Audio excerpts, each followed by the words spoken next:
les deux décrets relatifs à l'approbation des contrats de recherche et au partage de production d'hydrocarbures conclus entre l'État du Sénégal, Petrosen et Petro-Tim Limited pour les permis de Kayar et de Saint-Louis offshore profond ont été très révélateurs quant aux aptitudes de Ben Dione, tête de liste de Benno Bokk Yakaar, de diriger l'Assemblée nationale.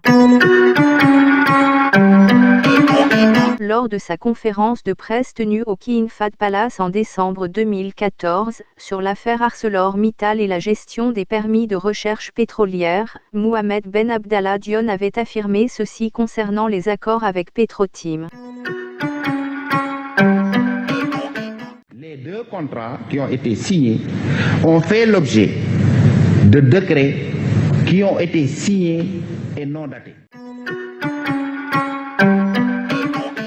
Ceux qui parlent, ils savent très bien les procédures du code pétrolier. C'est juste pour créer la confusion.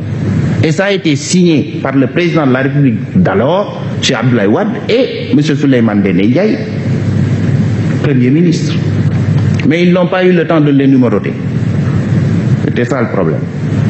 Parce qu'il y a eu un changement dans le pays. Mais comment est-ce possible ? Alors que pour qu'un acte administratif soit authentiquement valide et valable, il faut qu'il soit signé, numéroté et daté. Donc les deux décrets, comme il dit, qui ont été signés et non datés, sont des actes administrativement inexistants. C'est-à-dire ils ne pouvaient, en aucun cas, engager la responsabilité de l'État du Sénégal. Pendant sa deuxième conférence de presse, le Premier ministre, hormis ces menaces, ordonne la publication de tous les documents relatifs au code pétrolier et au contrat de recherche pétrolière.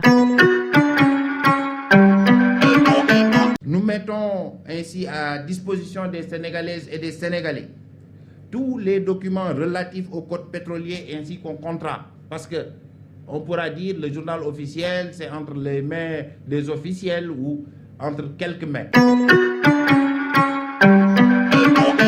Néanmoins, ils ont omis de publier deux documents fondamentaux qui, seuls, pouvaient éclairer la lanterne des Sénégalais. Il s'agissait des décrets numéro 2012-596 et numéro 2012-597 du 19 juin 2012 relatifs à l'approbation des contrats de recherche et au partage de production d'hydrocarbures conclus entre l'État du Sénégal, Petrosen et Petro-Tim Limited pour les permis de Kayar et de Saint-Louis offshore profond. Évidemment, la signature de ces deux actes administratifs incrimine directement le président Macky Sall au lieu de son prédécesseur Maître Abdoulaye Wade. Ce qui est contraire aux propos du chef du gouvernement, Mohamed Ben Abdallah Dionne lors de sa conférence de presse tenue en 2014. Ces deux décrets d'approbation sont bel et bien signés par l'actuel président de la République. Aujourd'hui, si cette affaire est devenue très claire dans la tête des Sénégalais, c'est grâce à notre compatriote, ce grand patriote, Baba Haïdara, que Dieu le protège. Nous devons tout le rendre hommage car c'est lui qui nous a alertés quand il le fallait. Il nous a pourvu aussi des deux décrets approuvant les deux contrats en question quand l'actuel gouvernement accusait à tort le président Abdoulaye Wade de les avoir signés.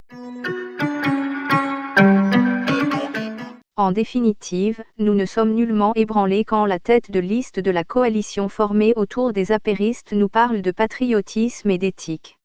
En fait, nous affirmons que nul n'a le monopole de l'engagement patriotique. Par contre, sacrifier les intérêts de la patrie à des fins individuelles et égoïstes, voilà qui est très éloigné du patriotisme.